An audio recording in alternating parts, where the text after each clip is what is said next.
தனுஷ் சார்லாம் இப்போ ரீசெண்டாக பார்த்துட்டு இந்த படம் பிரம்மாண்டமாக இருக்குது பிரமாதமாக இருக்குன்னு பாராட்டியிருக்காங்க.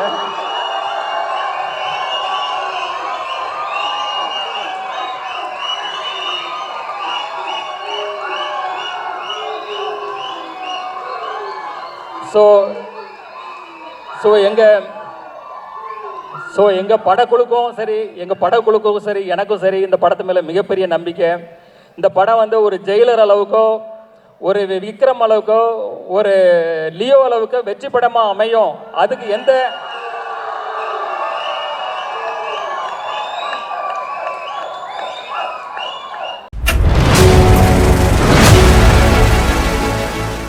நம்ம லீடர் நம்ம லெஜண்ட் சார் அவர்களுடைய ஸ்பீச்சுக்கு வெயிட் பண்ணுறீங்கன்றது தெரியும். எல்லாம் செட்டில் டவுன் ஆனீங்கன்னா தான் உங்களால் கேட்க முடியும். அவர் அப்பயே சொன்னார், பேசும்போது மட்டும் நீங்கள் லிசன் பண்ணிங்கன்னா தட் வில் பி கிரேட் சப்போர்ட்னு. ஸோ அவருடைய வார்த்தைக்காகவும் உங்களுடைய அன்புக்காகவும் அமருமாறு தாழ்மையுடன் கேட்டுக்கொள்கிறோம். Thank you so much. Yes legend sir. இவ்விழாவிற்கு சிறப்பு விருந்தினராக கலந்து கொண்ட திரு கலைப்புலி எஸ் தானு அவர்களே, சத்யஜோதி ஃபிலிம்ஸ் திரு தியாகராஜன் அவர்களே, கதை வசனகர்த்தாவில் புதிய அத்தியாயம் படைத்த டைரக்டர் திரு பாக்யராஜ் அவர்களே, பல்துறை வித்தகர் திரு சித்ரா லட்சுமணன் அவர்களே, ட்ரெண்டிங் இளைஞன் திரு தனஞ்சயன் அவர்களே, நண்பர்களே, உறவினர்களே, பத்திரிகை ஊடக நண்பர்களே, இந்நிகழ்ச்சியை ஊடக வழியாக கண்டு ரசித்து கொண்டிருக்கும் ரசிக பெருமக்களே, என் உயிரினும் மேலான என் மீது அதிக அன்பும் அதிக நம்பிக்கையும் வைத்திருக்கும்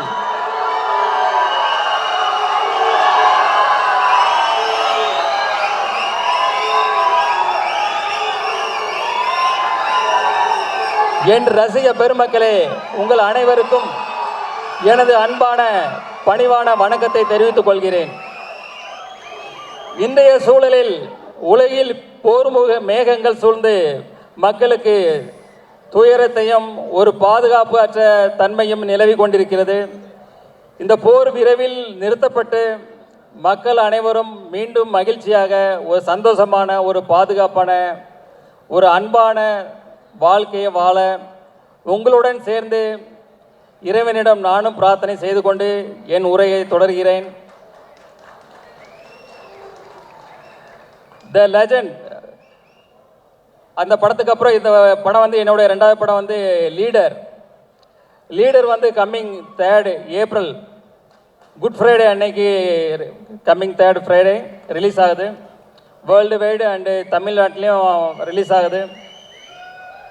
இந்த படத்துடைய கதை பார்த்தீங்கன்னா ஒரு இன்னசென்ட்டான அப்பா புள்ள, அவங்க ரொம்ப சந்தோஷமாக வாழ்ந்துட்டு இருக்காங்க. திடீர்னு அவங்க வாழ்வில் மிகப்பெரிய ஒரு கேங்ஸ்டர் உள்ளே வர்றாங்க. அதுக்கப்புறம் நடக்கிற விஷயங்களை நம்ம டைரக்டர் துரை செந்தில்குமார் வந்து அவ்வளோ அழகாக இன்றைய தலைமுறையினருக்கு பிடிக்கிற மாதிரி அவ்வளோ அழகான ஒரு ஃப்ரெஷ்ஷாக எல்லாருக்கும் பிடிக்கிற வகையில் மிக அற்புதமாக இயக்கியிருக்காங்க. அதாவது அவர் வந்து தன்னை முழுசாக அதில் அர்ப்பணிச்சுக்கிட்டார். எப்போவுமே தன்னை ஒருத்தர் முழுசாக அர்ப்பணித்து ஒரு வேலை செய்யும்போது அது ரொம்ப பிரமாதமாக ஒர்க் அவுட் ஆகும். இந்த படமும் அதே போல் மிக பிரமாண்டமாக வந்திருக்கு. இந்த படத்தை ஃபஸ்ட்டு எடிட் பண்ணி பார்த்ததும் இந்த மியூசிக் டைரக்டர் ஜிப்ரான் அவர்கள் தான் பார்த்தாங்க. பார்த்துட்டு டைரக்டர்கிட்ட ஃபோன் பண்ணி ஒரு 1/2 அன் ஹவர் இந்த படத்தை பற்றி ஒவ்வொரு டீட்டெயிலாக பாராட்டி அந்தளவுக்கு பேசியிருக்காரு. எனக்கு தெரிஞ்சு இதே போல் வேறு எந்த படத்துக்கும் அவர் பாராட்டியிருப்பாரா எனக்கு தெரியல. ஸோ அவருடைய இசையும் இந்த படத்தில் வந்து ஒரு குத்து சாங்கு அதே போல் எதுவும் கிடையாது. இது படத்தோட ட்ராவல், அதாவது ஸ்டோரியோட ட்ராவல் ஆகிற மாதிரியான சாங்ஸ் இதில் இருக்குது. அதுக்கான வரிகள் இருக்குது, அதுக்கான படப்பிடிப்பு எல்லாமே அதை நோக்கி பயணித்தோம். ஸோ அதுக்கான இசையை பிரமாதமாக பண்ணி கொடுத்துருக்கிறாரு. அடுத்தது நம்ம கேமராமேன் திரு வெங்கடேஷ் அவர்கள். அவர் வந்து பார்த்திங்கன்னா அவர் கேட்ட லேட்டஸ்ட் டெக்னாலஜி, என்னென்ன லென்ஸ் வேணும், என்ன கேமரா வேணும், என்ன லைட்ஸ் வேணும், அதே போல் அவர் கேட்ட டெக்னாலஜி அத்தனையும் கொடுத்தோம். அதுக்குள்ளே டெக்னீஷியன் அதை வந்து அவரை சிறப்பாக பயன்படுத்தி இந்த அவுட்புட் வந்து ரொம்ப பிரமாதமாக கொடுத்துருக்கிறாரு.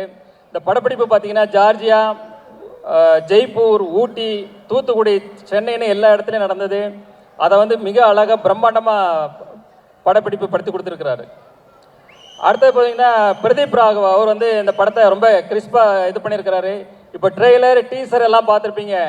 அதில் எப்படி அவர் கிறிஸ்பாக பண்ணாரோ அதே மாதிரி படத்தையும் ரொம்ப கிறிஸ்பாக பண்ணி கொடுத்துருக்கிறாரு. ஆர்ட் டைரக்டர் துரைராஜ் அவர் வந்து பார்த்தீங்கன்னா செட்டு எது நிஜம் எதுனே தெரியாது, அந்தளவுக்கு பிரமாதமாக பண்ணியிருக்காரு. அடுத்தது எங்கள் டீமில் உள்ள மகேஷ் மேத்யூஸ் ஸ்டன் மாஸ்டர், ஒரு யங் அண்ட் ஒரு எனர்ஜெட்டிக் பர்சன். ஆனால் அதில் எங்களுக்கு இந்த படத்தில் ஷூட்டில் பார்த்தீங்கன்னா 2 இடங்கள் வந்து எங்களுக்கு ஒரு மிகப்பெரிய சவாலாக இருந்தது. ஒன்று வந்து ஜார்ஜியாவில் ஏர்போர்ட்டில், இந்த இன்டர்நேஷ்னல் ஏர்போர்ட்டில் வந்து ஷூட் பண்ணோம். அங்கே வந்து பார்த்தீங்கன்னா -14 டிகிரி செல்சியல் டே டைமில். அந்த ஹில்ஸ்லலாம் பார்த்தீங்கன்னா சுற்றி ஐஸு கொட்டி கிடக்கும், அந்தளவுக்கு குளிர் அதிகமாக இருக்கும். சன்லைட் இருந்தால் நாங்கள் தப்பிச்சோம். கொஞ்சம் ஷேடாக வந்ததுன்னா அடுத்த நிமிஷமே உடம்பெல்லாம் 1000 ஊசி குத்துற மாதிரி இருக்கும், கை கால்லாம் மரத்து போயிடும். ஸோ அதில் கிட்டத்தட்ட 14 டேஸ் ஒர்க் பண்ணோம். நான் மட்டும் இல்லை, எங்கள் டீமில் உள்ள எல்லாருமே அதில் வந்து ரொம்ப அழகாக சிரமப்பட்டு ஒர்க் பண்ணாங்க. அது வந்து ஃபுல்ஃபில்லாக அது வந்து ரொம்ப அழகாக வந்திருக்கு அந்த போர்ஷன் எல்லாமே. அதே போல் பார்த்தீங்கன்னா லாஸ்ட்டு கிளைமேக்ஸ் ஃபைட் இருக்கும்போது அது வந்து ஒரு குறுகலான இடம், ஒரு ட்ரெயினில் வந்து ஃபைட் வச்சுருந்தோம். கிட்டத்தட்ட ஃபாரின் ஸ்டண்ட் மாஸ்டர்ஸ் கிட்டத்தட்ட ஒரு 100 பேர் இருந்தாங்க. அது போக கிட்டத்தட்ட ஆயிரக்கணக்கான ஜூனியர் ஆர்டிஸ்ட்டு, டெக்னீஷியன்ஸ், ஒரு பெரிய பட்டாளமே இருந்தது. இந்த இடத்துல ஃபஸ்ட்டு டே ஃபஸ்ட் ஷாட் முடிஞ்சதுமே நான் என்னுடைய ப்ரொடக்ஷன் மேனேஜர் அம்பியாபதியை கூப்பிட்டேன். அம்பியாபதி, எத்தனை ஆம்புலன்ஸ் இருக்குது அப்படின்னு. அவர் சொன்னார், 1 இருக்குது சார். 1 பத்தாது, 2-3 வைங்க, யாருக்கு வேணால் எப்போ வேணால் என்ன வேணால் ஆகும், எனக்கே கூட சில நேரங்களில் இன்ஜூர் ஆகும், நம்ம ரெடியாக இருக்கணும் அப்படின்னு சொன்னேன். ஆனால் காட் கிரேஸ், ஒரு 10 டேஸில் வந்து பெருசாக யாருக்கும் இன்ஜூர் ஆகலை, சின்ன சின்ன இன்ஜூர் ஆச்சு. 10th டே எனக்கு காலில் ஒரு மிகப்பெரிய இன்ஜூர் ஆச்சு. அடுத்த நாள் ஷூட் பண்ண முடியுமா பண்ண முடியாதுன்ற அளவுக்கு ஒரு பெரிய ஒரு சூழ்நிலை இருந்தது. அப்போது இத்தனை டெக்னீஷியன், இத்தனை 1000 பேர் இருக்கிறாங்க, அவங்களுக்கு வந்து வெயிட் பண்ண வைக்கூடாது சொல்லிட்டு இன்ஜெக்ஷன் டேப்லெட்ஸ் எல்லாம் போட்டுட்டு அது அடுத்த நாள் ஷூட் வரும்போது தாங்கி தான் நடந்து வந்தேன். இன்றைக்கி என்ன நம்மளால் பண்ண முடியுமா அப்படின்ற ஒரு டவுட்லேயே தான் இருந்தேன். பட் கேமரா ரோல் ஆக்ஷன் சொன்ன உடனே அடுத்த நிமிஷமே ஃபயர் தான். அது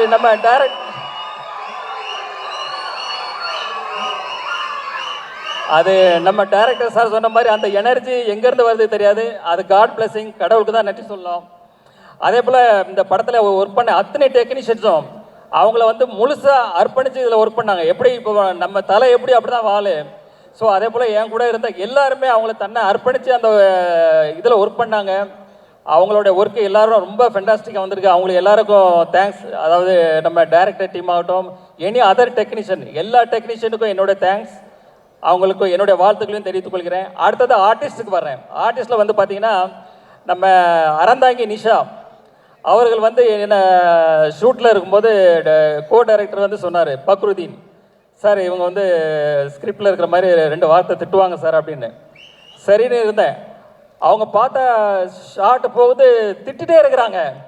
எனக்கு ஷாக் ஆகிட்டு உடனே பக்ருதீன் சாரை கூப்பிட்டு, என்ன சார் இது, நீங்கள் 2 சீன் தானே சொன்னீங்க சார், இன்னும் இவ்வளோ திட்டிகிட்டு இருக்காங்களா அப்படின்னு. இல்லை அவர் சொன்னார், மேடம் கூட 2 வார்த்தை போட்டுக்கலாமான்னு கேட்டாங்க. நான் சரின்னு சொன்னேன். ஆனால் இப்படி பசை போடுவாங்கன்னு எனக்கு தெரியாது சார் அப்படின்னு. ஆனால் அப்புறம்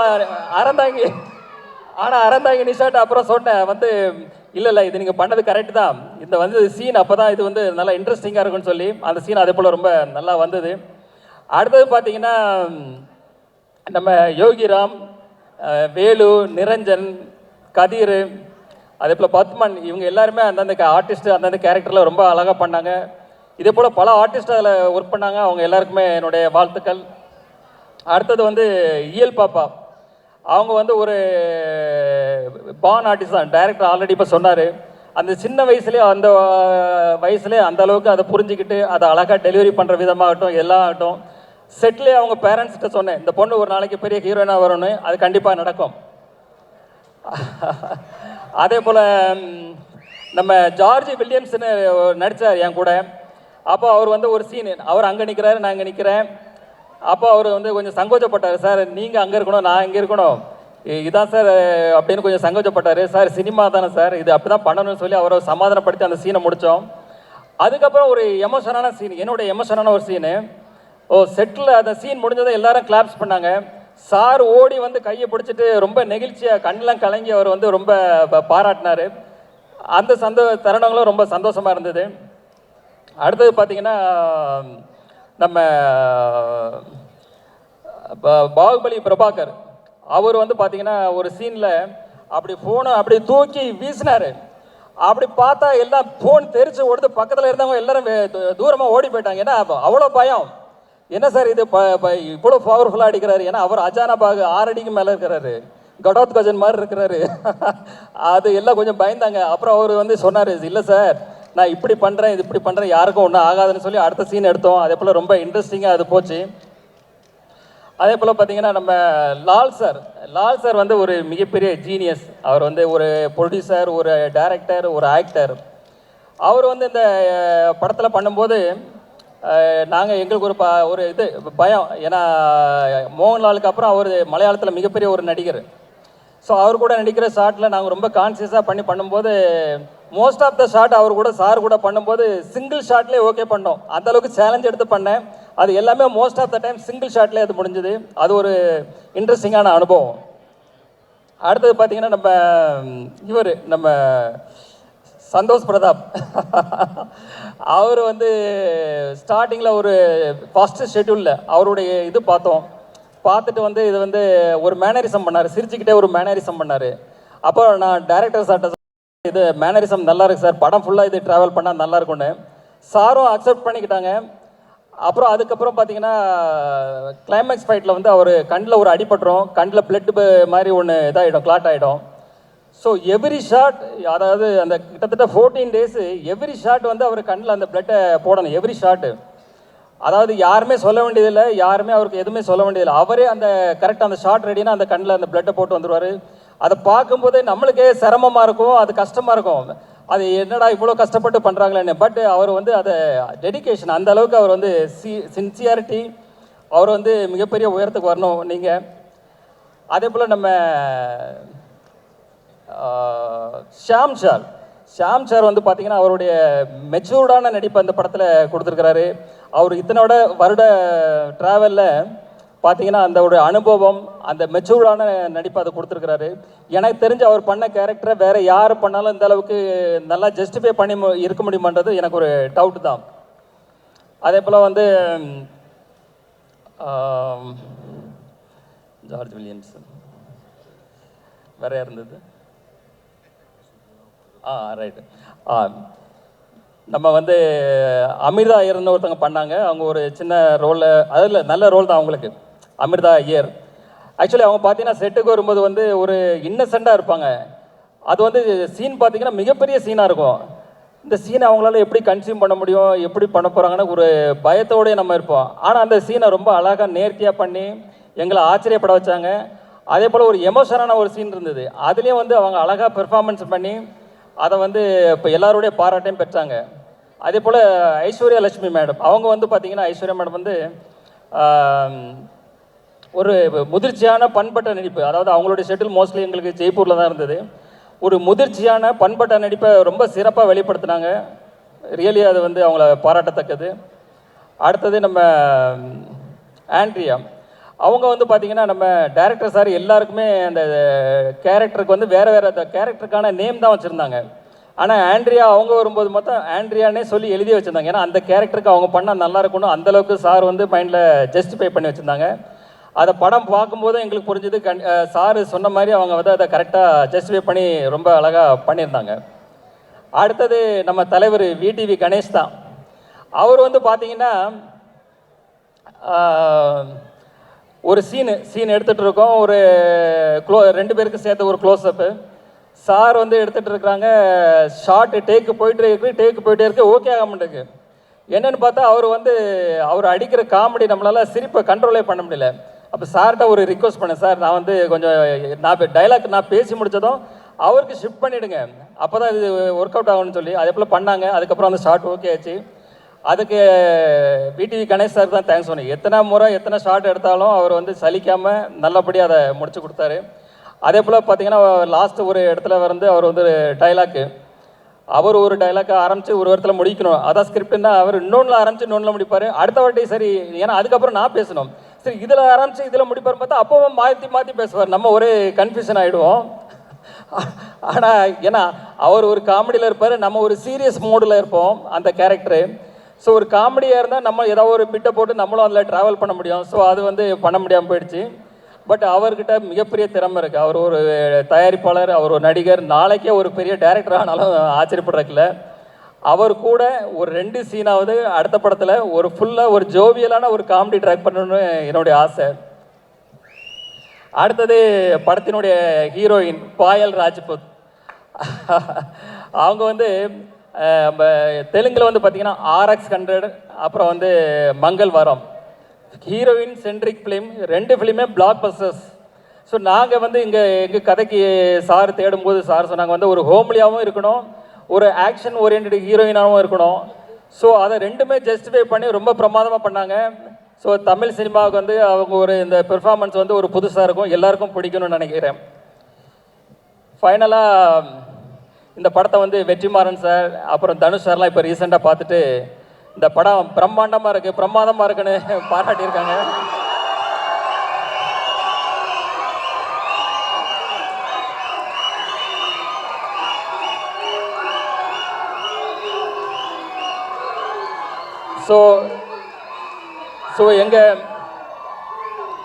எங்கள் படக்குழுக்கும் சரி, எனக்கும் சரி இந்த படத்து மேலே மிகப்பெரிய நம்பிக்கை.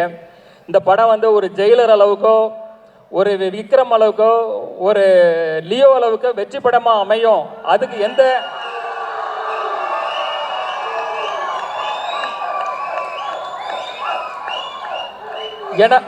ஏன்னா அதுக்குள்ள தகுதி அத்தனையும் இந்த படத்தில் இருக்கு. நீங்கள் அந்த படத்தை வந்து நீங்கள் பார்க்கும்போது கண்டிப்பாக புரியும். கம்மிங் April 3 வர்ற குட் ஃப்ரைடே அன்னைக்கு, கவர்மெண்ட் ஹாலிடே அன்னைக்கு ரிலீஸ் ஆகுது. ஸோ ஃபேமிலியோட எல்லாரும் பாருங்க, உங்களை 100% இது வந்து சாட்டிஸ்ஃபை பண்ணும்.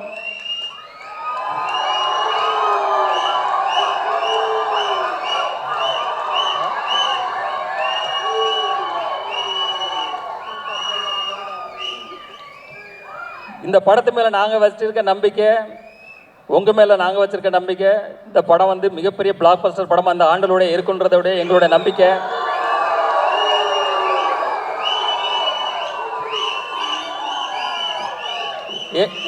ஏப்ரலில் வந்து உங்களுக்கு ஹாலிடே அண்டு சம்மர் ஹாலிடே வந்துடுது. ஸோ சம்மர் ஹாலிடேயை லீடரோடு பார்த்து என்ஜாய் பண்ணுங்கள். அப்புறம் இப்போ என்னுடைய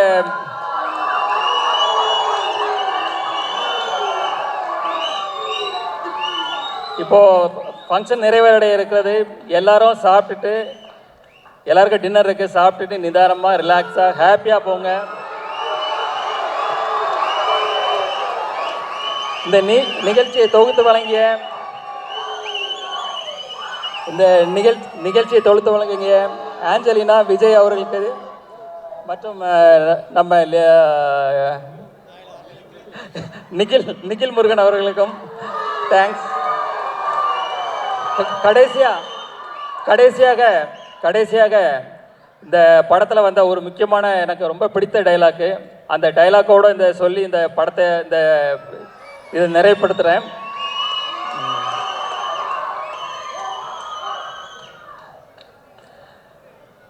கடவுள் எந்த உதவியும் நேரடியாக செய்கிறதில்லை. எல்லா நல்லதும் நல்ல மனிதர்கள் மூலமாக தான் நடக்கும். நாம அவங்கள தான் நம்பணும். நீங்க என்ன நம்புங்க. உங்க நம்பிக்கை ஒரு நாளும் வீண் போகாது. வெற்றி